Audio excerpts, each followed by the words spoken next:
I think the smartest thing an athlete, and very honestly, all of us that are behind the cameras right now, and you and I, is live within your means. So if you're gonna make $400,000 this year playing football, or $4 million, live within those means, which means have some savings out of that. So if it's $400,000 take home after taxes, don't live a $400,000 life. Live a $250,000 life, so you have $150,000 in savings. Living within your means is always the game. Sports Illustrated here with the Gary Vaynerchuk. Thank you for sitting down. I have a lot of questions for you today. The number one thing, ChatGPT, AI, Yes. it's all taken off, you know it. Yes. How long until that is fully infiltrated professional sports? I bet you, teams have become so strong analytically and technology-wise. I'd be surprised if there wasn't some young bucks in organizations now running some queries and scripts and finding efficiency and getting the information they're looking for. So, the next 3 to 5 years, this AI world will seem as normal as like internet stuff back in the 90s. So, but I expect it to have an impact this season. How does that, for this season, what does that look like? I think in the off season, people are going to run, queries where they can get some information that finds more efficiency, meaning the research that a lot of people do, let's say for the upcoming NFL draft. AI is going to be able to legitimately, in the future, analyze play by play what kids are doing into the video and all. It's just going to be remarkable because, as we all know, technology is analytics the way that sports is done. For this offseason, I think it's probably more like interns that need to give reports to their area scouts, just getting 27 reports done instead of 9, because the AI is just writing the mundane for them. But I think over time, it's going to be much bigger than that. So you obviously are working with young athletes and trying to expand in that area. Yes. What's the biggest financial mistake you see them make early on in their careers? Buying dumb crap to be cool. Like a car they shouldn't buy, jewelry they shouldn't buy, just cliche stuff. Now, look, I think everyone needs a level of outlet and enjoyment, especially plenty of athletes grow up with very little, and they want that first shiny thing, and I have empathy for that, but I think for some kids, they get too crazy on that. And then the reverse, this might surprise you, but I think too many kids make investments in companies, because macro, it sounds right. But a lot of times, 95% of those companies are going to zero. And, outside of let's use the NFL, outside of a first round pick, you start getting the second, third, fourth round picks. The money is not like insane. I don't think the common person, obviously by the average income level, it's insane. But when you start realizing what a third or fourth round pick in the NFL draft makes, how much they have to pay in taxes and fees, and very quickly, it's not like they're rolling in millions. And the NFL is a tough sport. The average stay in the league is quite short.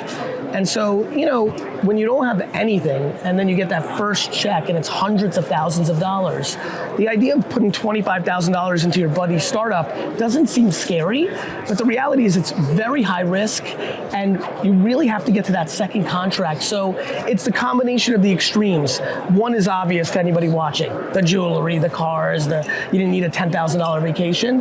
But the other one that I think the players are getting smarter, and I think a lot of them have to get more thoughtful about the investment in the business, that 99% of those businesses are going to zero. So what is the smartest thing you think they can do? Like, you get that first paycheck, what is the smartest thing an athlete can do? I think the smartest thing an athlete, and very honestly, all of us that are behind the cameras right now, and you and I, is live within your means. So if you're gonna make $400,000 this year playing football, or $4 million, live within those means, which means have some savings out of that. So if it's $400,000 take home after taxes, don't live a $400,000 life. Live a $250,000 life, so you have $150,000 in savings. So I think living within your means is always the game.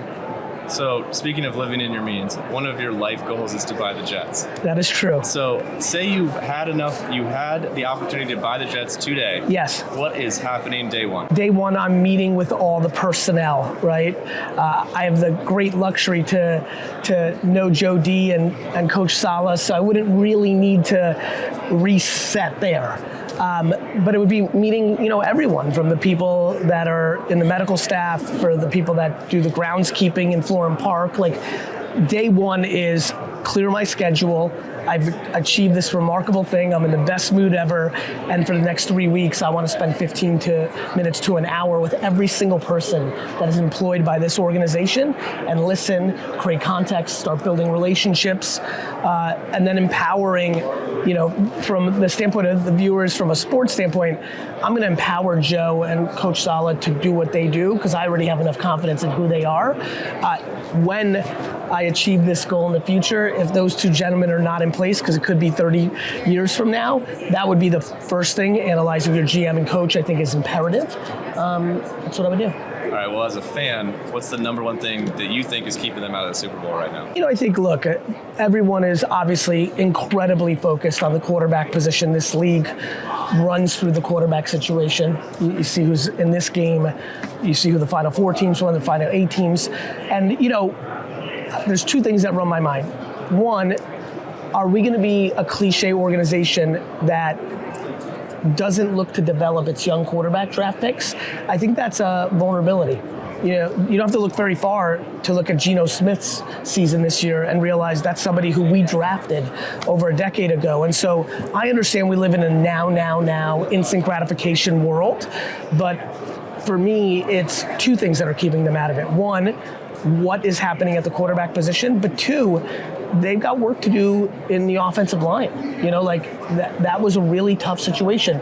And it's not because of the talent, it's because we got decimated by injuries. We were on our fourth left tackle early in the season. Elijah Vera Tucker is an all-world offensive lineman that we lost. We have Breece Hall coming back. So, look, I think it's the quarterback position solving it. I also think it's about developing Zach instead of moving on so quickly. You didn't take him 24 months ago for no reason. And it wasn't like this GM and coach didn't take him. They took him 24 months ago. Right? Yep. So, I'm very aware that it wasn't what we wanted it to be, but I think you've got to really remember the Terry Bradshaws, the Kurt Warners. There's a lot of examples of kids developing. So I'd like them to develop him, and I'd like them to bring in a veteran quarterback. And if the defense takes a step, they're going to have some opportunities to do some things, I think, at linebacker, maybe at safety. They're very close defensively. They're very close. When you have those two corners, Sauce obviously gets a lot of attention. He won a Rookie of the Year last night. But DJ Reed on the other side had a crazy season. Quinnen Williams had a crazy season, so they're very close on defense. But it's a long-winded answer that I could have answered with quarterback. Sure. Maybe Aaron Rodgers. Right here. That's a real Jets legend right there. That's a real Jet legend. 15, baby. I only talk Jet stuff. Always. If you had $100,000 right now, yes, to invest in any athlete's sports card, trading card, I love this question. What would it be? So this is tough. I want to break this down for everybody. I learned my lessons in the 80s and 90s I bought Blair Thomas rookie cards when he was the second pick for the Jets running back out of Penn State. I used to take high risk. Now I take very low risk. So when I hear 100,000, my brain goes into buy some old, probably LeBron James. I'd probably buy LeBron James. I think right now people love to debate, love to hate him, love to say that he's not as good as Jordan. But obviously you could even see the sentiment swing in the last week.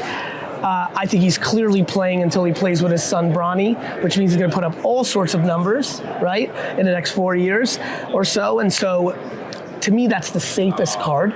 To put into football terms, football's a little bit different in that the quarterback stuff is so fun. For me, Joe Burrow and Patrick Mahomes feel pretty locked in, Yep. Feel pretty locked in. I know Joe hasn't won one yet, but he's already been to one. It was an awfully close game right? Yep. There's just a lot that I like about Joe. And so those two, I think Mahomes is very underpriced. I think it's going to be a tough game for them. But would it surprise you if Patrick's in 3 more Super Bowls before he's done? Wins 2 of them, that's 3. He's going to be in that conversation in 20 years. And when I do sports card collecting, I think in 5, 10, 15 years.